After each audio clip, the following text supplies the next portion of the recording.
Hi, everyone. I'm Harold Muliadi, and I'm joined by our co-host, Dr. Susan Nash, and this is Life Edge, because life just doesn't have to be mediocre. How are you doing, Susan? Good. It's great to be here. We have some interesting topics today. Yeah, should be some interesting stuff, so let's get going.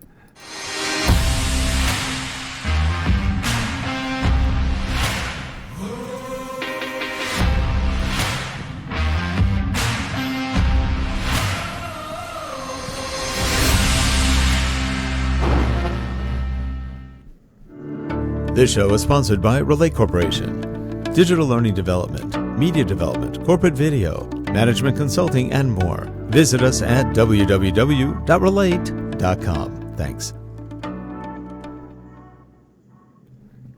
So we were talking, before the show, we were talking a little bit about something of a sort of horror-related topic, like horror movies and stuff like that. Could you Yeah.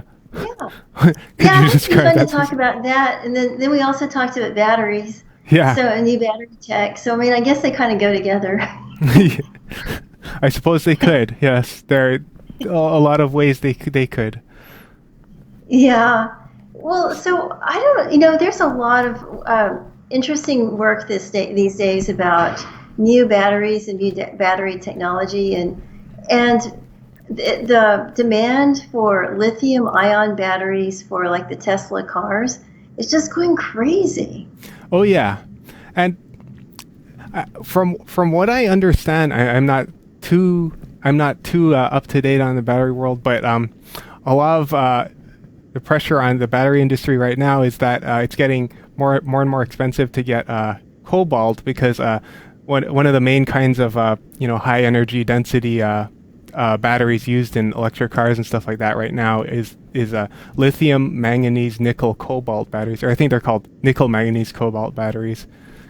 And cobalt, as you may know, it's as a lot of people know, it's rather expensive, and I think it comes almost exclusively from the DRC, the Congo, right now. So That's such a problem. yeah. Yeah, and there was a law signed. It was proposed in 2018, maybe signed in 2019 on critical minerals, Hmm. designed to protect our supply and have some kind of strategic reserve of critical minerals. I think it's a good idea. Yeah, and I think part of the thing over the cobalt has also been also in 2018 in the Congo, they had elected a new president, his name I think is Tshisekedi, but the Hmm. previous president has been disputing his election, saying that it was rigged and that sort of thing, and so I think that's causing people to get a little hot under their collar, thinking that things might be getting more unstable and potentially making cobalt more expensive, harder to get to, that sort of thing. Well, it's true, and you think about where a lot of the deposits of, well, not just cobalt, but like nickel, the high density nickel. There's some in Australia, which is stable for Yeah, now, but then there's some in Michigan that used to be stable.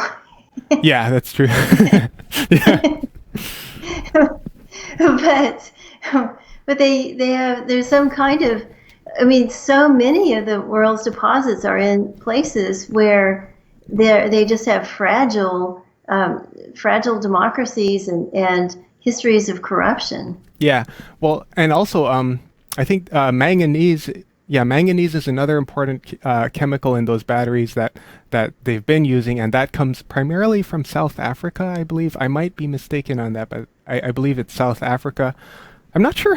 I'm actually not too acquainted with African politics. So I'm not sure like how stable South Africa has been lately. But anyways, we were talking about Tesla a little bit, I think, and they're they are talking about possibly moving to a new sort of well, not new sort of battery, but like a lithium iron phosphate battery, like a new kind of that battery, which is supposed to be similar in efficiency and energy density to the current nickel, manganese, cobalts.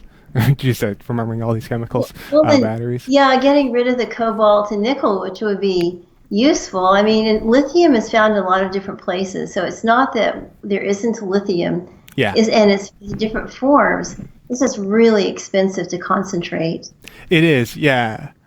And I think that was the other thing. The lithium iron phosphates are supposed to have a lower proportion of lithium compared to the other ones, and yeah, they don't have those rare minerals because I think the other thing they were saying is these are supposed to last longer than the current ones they have, because from what I understand, and again, this might be wrong, I might be mistaken on this, the current Tesla car batteries only last for like around 30,000 miles or something before they have to be replaced, whereas I think these ones are supposed to last a lot longer. It's just such a big issue. I mean, it's not just car batteries. Think about drones. I mean, one of the big problems with drones is that they can only go 35 minutes. Yeah. The energy density thing is something that, we have a lot of industries that are really, that could really use a higher energy density storage solution that isn't, dangerous and going to explode or something like that. And, I always think, this is something that, when people are talking about oil and gas and stuff, they don't really think of, people think, oil and gas can catch fire. However, compared to a lot of other energy storage things, it's actually relatively safe. Like, catching fire isn't as bad as, certain types of batteries can explode and stuff like that. And there's a lot of, when you have a lot of energy packed into a small space, then there's a lot of ways that can go wrong if all of the energy is released at once. No, are you? I got a link yesterday, and I think you might have sent it to me. Anyway, it was about a new California company that has a new battery technology that uses diamonds. Well, graphite created into diamonds, but what they do is they're actually using spent nuclear reactor fuel, and they're turning those into teeny tiny batteries. Or they didn't get very specific on the technology, probably because of patents. Yeah. Huh, that's interesting. It must have been someone else, because I haven't actually heard of them, and that's kind of an interesting. Wonder what they're. Yeah. Well, I guess they're using the spent, I guess, depleted uranium hexafluoride or whatever they're using, and that's actually been used before. I used to work for Kermagee Chemicals, and one of our products was depleted uranium hexafluoride from nuclear waste, and it was used in armor-piercing missiles and things like that. Yeah. But it's still radioactive, and the thing is if you use it, I guess, as the actual energy in some way, and use it within diamond, or I'm not sure where the storage comes in, but I can see where it could generate fuel. That's pretty interesting. Yeah, that is pretty cool, and yeah, that is true. Where a lot of the with the spent nuclear waste and stuff like that, there are different potentials for continuing to use that for energy even after it's been used in the primary method, like in nuclear reactors and stuff. So that is pretty cool. Absolutely. Yeah. And it's interesting. I know a geologist who just got a job in Germany, and his job is to work with strategic planning of how they work with their spent fuel, and they actually recycle. And so what this battery thing would be doing would be a form of recycling. And yet we haven't recycled. I guess a lot of it's because it's not in my backyard kind of thing. But they consider recycling nuclear fuel as great, because then you don't have to bury it any place. You just use it in your nuclear plant. Yeah. So, and from what I'm looking up about, I'm just looking up those diamond battery things that you're talking about. It does seem like, it seems like so they are using the basically using the radioactive decay from the spent nuclear fuel, and it's like encapsulated in diamond or something like that. So it sounds almost like I mean, yeah, similar things to that have been used for other applications before. Like, it makes me think of like radioisotope beacons and stuff like that. Oh, yeah, that's right. I mean, what's interesting about the batteries is that people are freaked out about 5G. What are they going to say about those kind of batteries? Yeah. What do you think of the 5G thing? Like, I keep hearing people say that it's going to be dangerous, but I haven't really seen anything that convincing that would suggest that. I don't know.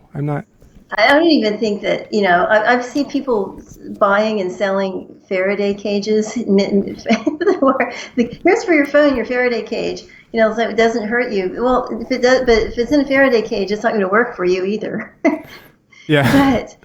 But I think for me, okay, this is my perspective. I keep thinking of electricity in the early days of electricity and electric light. And a lot of people just really, really didn't want to have electric lights in their homes. They were convinced that they would make them go blind and make them go insane. And maybe they do, and we're just used to it. Because, I mean, people keep thinking, saying that, 5G is going to cause cancer and stuff like that. But, I mean, on the electromagnetic spectrum, I just think that, the kind of the lower frequencies of what we've seen reproducibly cause cancer is like the high end of ultraviolets, which wavelength wise is like, or frequency wise is like something like 10 million times the frequency of 5G. So it's not, I mean, I am open to like, if it is actually a thing, I just haven't seen anything that's very convincing yet.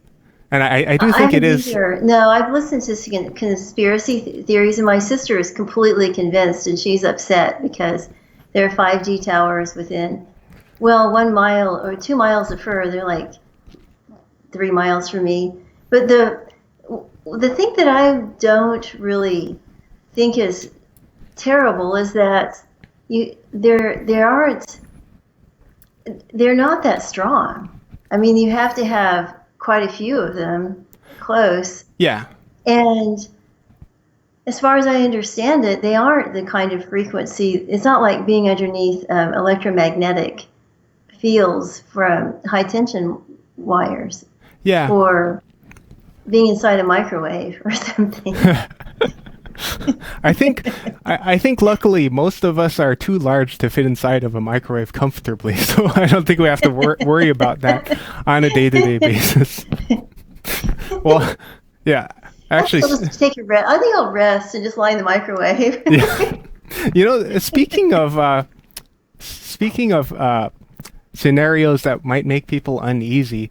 Yeah, we were going to talk a little bit about potential horror movies that might be made about the 2020 situations. So what are your ideas on the horror movies that might arise from the tensions that we see today?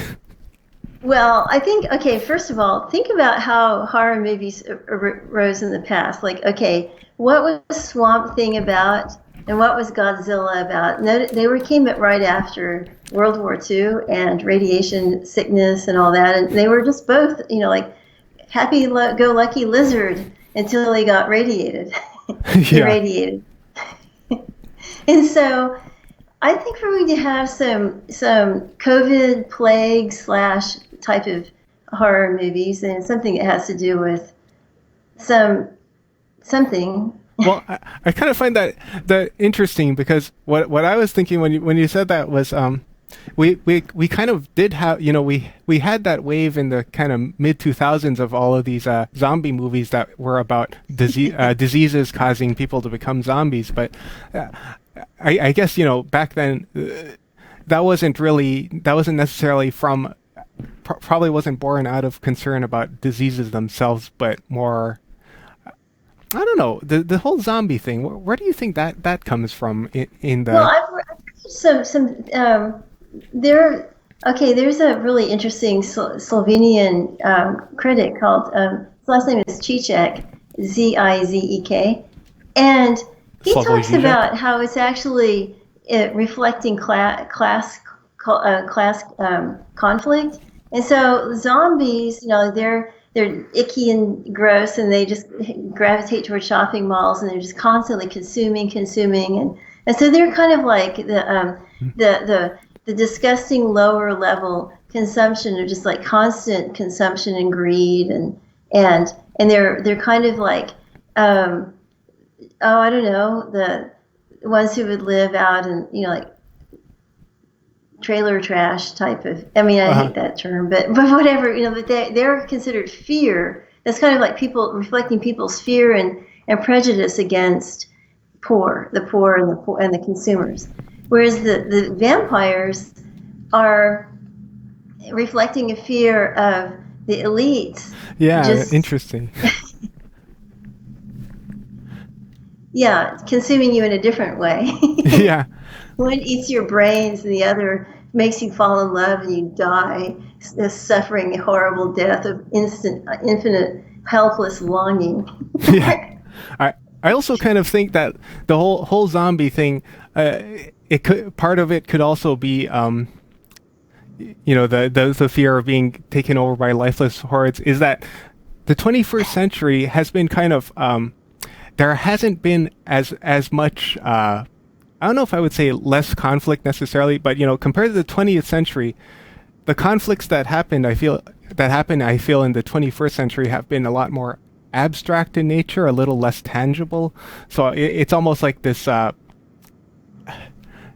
there's less of, there were fewer, big major wars and stuff like that. It's almost like maybe people getting not necessarily bored, but like this maybe something. If you're in Syria, you aren't feeling too bored. But well, no, yeah, there are conflicts going on. Right, in terms of major conflicts, but I like what you're saying, because essentially, let's think about zombies. They come in, they eat, they chew your brain. You can't stop them. I mean, it's politically incorrect to say that you're afraid of what's happening because of undocumented aliens. Yeah. But it's okay to call people to be afraid of zombies. Mm-hmm. And I have to say, like with the whole zombie trend, I liked the kind of mid-2000s zombie trend went towards the zombies that were like all really fast and made this sound and would run around. But I liked the earlier trend of, like, with the original Night of the Living Dead and stuff, where they were really slow and it didn't seem like they could get you, but there's just so many of them and they never stop coming, and it just eventually they get you, kind of thing. That's really funny. I like that. Yeah. I was thinking about, COVID. I don't think that's a really good topic for fear, because we're too immersed in it, we're too close to it, and we're sick of it rather than afraid of it at this point, I think. I think another thing that might lead to topics for horror movies and stuff like that is, I just see that nowadays there's a lot of political sides have always been split, obviously. However, I just feel like there's more and more distrust. There's more and more people thinking that, fearing that just about everything is faked, kind of thing. Like this artificiality, almost like a synthetic. People are afraid that what they're seeing is essentially a synthetic world, that nothing's really quite real anymore. I guess it's kind of with you. Yeah. And I guess this would be kind of a carryover, which again goes back to, pretty much since the 90s, early 2000s, of the whole postmodern spectacle, where everything, we're becoming more and more aware that the things that we're seeing, it's like everything gets amped up to the point where things have to be more intense than the real world. It's kind of like unplugging us from reality and plugging us into something else that's not reality, but it's better. We like it more, kind of thing. That's exactly right. I mean, it's, for example, Baudrillard talks about Disneyfication of the imagination, and like Disney is all about idealization of what your fantasy of the real thing is. So people who might go to, say, Aladdin, and see Aladdin there, they like love it. And Aladdin, I don't know, the whole world. But then they go to SummerCon and don't like it because it's like a ruin and it's messy and not shiny. Well, the thing that's kind of funny about Aladdin is, the original, well, you know this, I'm sure, but the original Aladdin from the 1001 Nights was actually set in China rather than somewhere in the Middle East, which is kind of funny. Right. I mean, of course, it was a China that was suspiciously very identical to kind of the Middle East of the time, but that a lot of that comes down to authors not. A lot of authors back then not necessarily knowing what the places were like over there, so they didn't put those kinds of details. It actually reminds me of the opera Armide, where it's set during the Crusades, and the main character Armide is a Muslim, but because she's not Christian, so that I assume like the people that were writing it, they didn't quite know what Muslims were like, so she's like a sorceress that uses magic spells to ensnare a man and that sort of thing. Oh, cool. Well, so here's the thought. Okay, so what are we going to be like after we emerge from this thing, like from COVID? Right now, I'm in Oklahoma, you're in California. I mean, I'm not sure where we can actually travel to. I know I don't know if I have to go outside the state. I'm not supposed to go outside the state and with my job and to come back in quarantine. Yeah. And so, and then you can't go out of the country, or maybe you could. So, and this applies to everyone, even even the ones that opened up now are having to close back down. So how has the world changed? What if we go out and then places that nobody's been around for 2 years, and something's changed? There's something. Yeah. Well, and I think that goes back to the also with the there's more and more technology that allows people to sort of fake things, and when you can't actually go to a place in person, that makes it actually even easier, where you have things like there's all that technology, that deep fake technology and stuff nowadays to put people's faces onto video and stuff like that. Oh yeah. So it's like you could be talking to someone, you could be talking to someone on a a Zoom meeting or something like that, and they could actually be dead, but it's just a body double that their face is being put onto. Oh yeah, exactly. Or just your background is whatever desert place that you want to be. But here's another thought though. Yeah, I like what you're saying about. Okay, Huxley had the soma holidays where people just take drugs and go on soma, and they just go wherever they're supposed to go and program. Their brain gets programmed. But the big horror is actually the real. Yeah. And so we go to a holiday because we want to somehow get in touch with our real selves or real desires. And it may be too much for us now. Yeah, you go to unwind a little bit, and then you have a little time to think about things that you're usually too rushed to think about. Then you start realizing all the cognitive dissonances and the the contradictions and stuff you've been doing, and starts to freak you out, right? Yeah, I mean, I have a recurring vivid dream of this those flotation devices that look like snakes when you're a kid, and this is really, really bright yellow with turquoise spots, and it's like a snake. But then in this case, it's a real one, and it's like the size of one of the pythons that they hunt in Florida. But it's bright yellow with turquoise dots, and it shows up in abandoned houses that I don't know why I'm in them. And so what if that's real? Yeah. The dream that I have that always freaks me out is occasionally I'll have dreams where my teeth are about to fall out, and I have to keep my mouth closed, or else they'll fall out. And people are trying wow. to talk to me, so I have to. I'm going like this, and I kind of talk to me like this because I don't want my teeth to fall out. But it always feels really real, and then I wake up and I'm like, still have teeth, but. Oh my goodness. Yeah, that would be uncomfortable. Well, of course, nobody likes the half-naked dreams. I haven't actually really had those. I mean, a lot of people talk about the, but I think a lot of that Well, Harold, is you just just have no shame then. yeah. A lot of that I think comes from anxiety about presentation or public speaking and stuff like that. I guess I don't have that much of that. I just kind of wing it and do it badly, but just do it. Well, but you know what? I don't know. It's just like, I guess sometimes I just feel like really uncomfortable. Like there's a guy that I play tennis with. I mean, he's a nice person. I don't know him all that well. He's a retired meteorology professor, and he said, well, we need somebody for doubles. So I went there, and then suddenly he takes off his shirt. I'm going, yeah.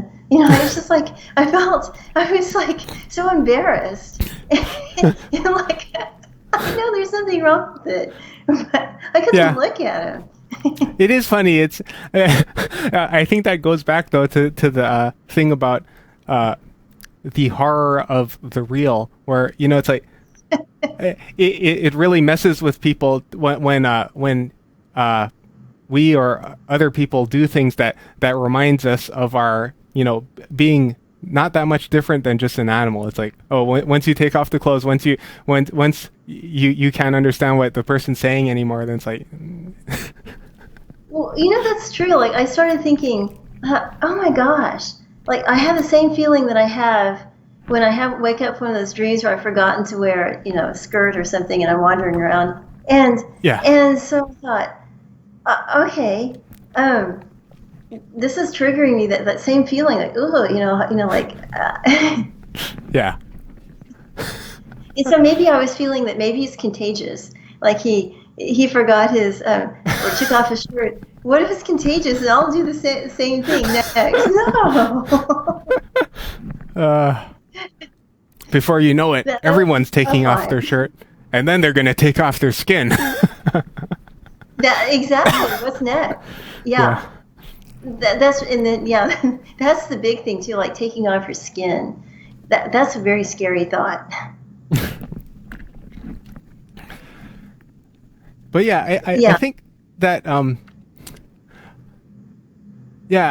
I think that is true. The kind of both the fear of the real and the fear of reality being manipulated, I think, will be big things in horror movies and writing and that sort of thing. And I mean, go ahead. Sorry. No, I was just thinking, or fear of not being able to manipulate. True. Yeah. Yeah. Well, I mean, like, I guess what I'm saying is like not being able to go into the little fantasy world or whatever. Yeah. This reminds me. I was talking to my sister yesterday about. I was saying, what if in real life we were able to edit things that we said, sort of like you can do in a lot of online places. Like you sort of like how you can edit a post or something. You say something and then you edit it, and it changes what people remember you said. That would be kind of interesting. But then I think it would also make people even more anxious and possibly neurotic. Oh my goodness, yes. I mean, because we have such a tenuous grasp on like what is real and where we remembered we saw something, and then what can we really use as data. Yeah. Yeah, I don't know. And I think one of the things I think that's going to happen after this is people are so starved for contact with nature, and that's something about, at least you see things that haven't been mediated as much as some other things. Yeah, definitely. And I guess myself, like, I like going out in nature, but I also, I also just enjoy, I guess, yeah, yes, it is nature. I also enjoy just observing things natural that happen within unnatural environments, like, little bugs crawling around, that sort of thing, or even just mold growing on fruits, like, as just admiring a papaya that I have at home, and how I'm not sure, like, your experience may be different, but I've never seen a papaya actually get ripe without getting moldy first. And, they always grow these little mold spots that first turn soft, and then they get the little fuzzies. That's true. That's a really good point. And they're like kind of those gray fuzzies. Yeah. Huh. Yeah, that's true. And then, like, I've never seen an apple go moldy. They tend to just dry out. That's part of what makes them so good, and I guess why they're one of the oldest continuously domesticated fruits. They're just they stay on the shelf very well. Oh, right. Yeah, as opposed to pears. Oh yeah, well, pears, pears I'll buy 2 dozen of different ripenesses, and they all ripen at the same time, and I have to eat them. Yeah. I know. That's a frustrating thing. And then I was reading a thing on, and of course this goes into, again, can you trust it or not trust it? So I was reading online, I think, never put grapefruits and blah blah blah fruit in the refrigerator. I go, really? Why not? So I saw it kept the grapefruits out, and of course they molded. They got moldy, and so I thought, I don't think you can actually believe somebody's. I always feel like, especially when it comes to science and medicine stuff, I basically, if I see an article, I just, my default is to not trust it. And then if they have a source, check the source and see what it actually says, because it's almost always kind of different, especially when it comes to health and nutrition stuff. They just, I don't know if they're getting it wrong on purpose, or they just don't know what they're looking at. I totally agree. And then they tend to have, like, devil foods that change don't eat this demon food, it will make you sick, it's one of your favorites, now it's horrible, it turns out to be something like this ad that kept coming up on YouTube videos for a while, that was a 59-minute ad that was a video on why tomatoes are bad for you and why they're poisonous and you should never eat tomatoes. I think I started watching that. I finally disregarded it. Yeah.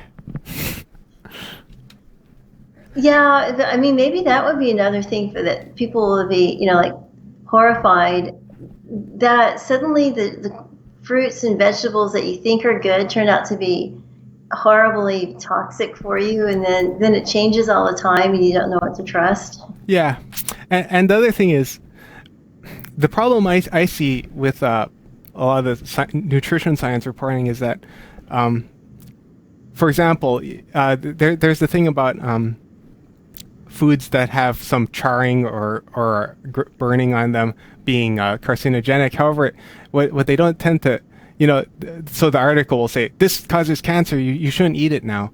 However, they don't really say what they don't go into the specifics of, well, how carcinogenic is it? How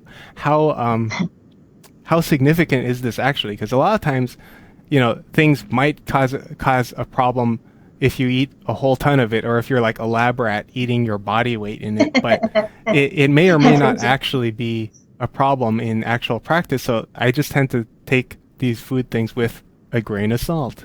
That's good. Yeah. No, I'm with you. I mean, and the thing is too, like, you start believing some of the claims, especially for some of the different kinds of roots and seeds and extracts, and nobody talks about how they interact with each other. Oh, that is a big thing too. Yeah. Yeah, and a lot of the interactions with some of the more, we have a decent understanding of interactions as far as pharmaceuticals in a lot of cases, because they test that a lot. But when it comes to foods and food-based supplements and stuff, it's still, there's a lot of things that we don't quite know if they're going to interact, or they may or may not. It's just because there's so many permutations, and foods have such a huge quantity of chemicals in them. I almost feel like that's something that if we start getting more data on it, then AI and machine learning based analyses of that kind of stuff will actually probably turn up some pretty good. That'll probably be useful in actually figuring out what's going to interact with what. That's a really good point. Yeah, especially things like dairy, and don't eating dairy with certain acidic things, or things that we kind of know are not good.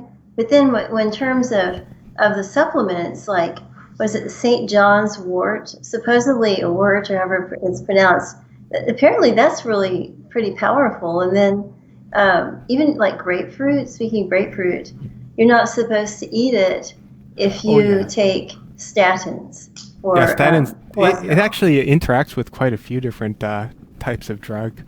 And just another relatively simple one that was a bit of a fad some years back was, there was a lot of people saying to eat a bunch of raw garlic because it's good for you. Oh, right. And garlic is, people don't realize this, but raw garlic especially is actually, it's a pretty potent antibiotic. And if you just eat a whole bunch of raw garlic, you can kill off your gut bacteria. And then if, for example, for most people, that's not going to be too bad. You might get some diarrhea or something. But if you don't have an appendix anymore, then that can actually really wreck you. Oh my gosh, I didn't know that. I know that, isn't garlic an anticoagulant too? It is, yeah. And that's another thing. If you eat too much of it, then you can, for most people, again, not that much of a problem, but if you're already hemophilic or something, then that can definitely cause a problem. Mm-hmm. Yeah. Yeah, that's interesting. There are a couple of certain types of fruits and things that I've definitely eaten too much of it at times, and it's like, okay, well, get your kind of, you can tell because just irritation, skin rash. Yeah, I've actually when I was a kid, I used to be allergic to nectarines, but I guess those things must change once in a while, because now they're one of my favorite fruits. I eat a lot of them with no problem. That's interesting. Yeah. Yeah, my brother was allergic to strawberries and chocolate, and there's something else and he would break out in skin rashes, and it basically looked like hives. I actually suspect, though, that part of the reason that we see more food allergies and stuff like that in our society is that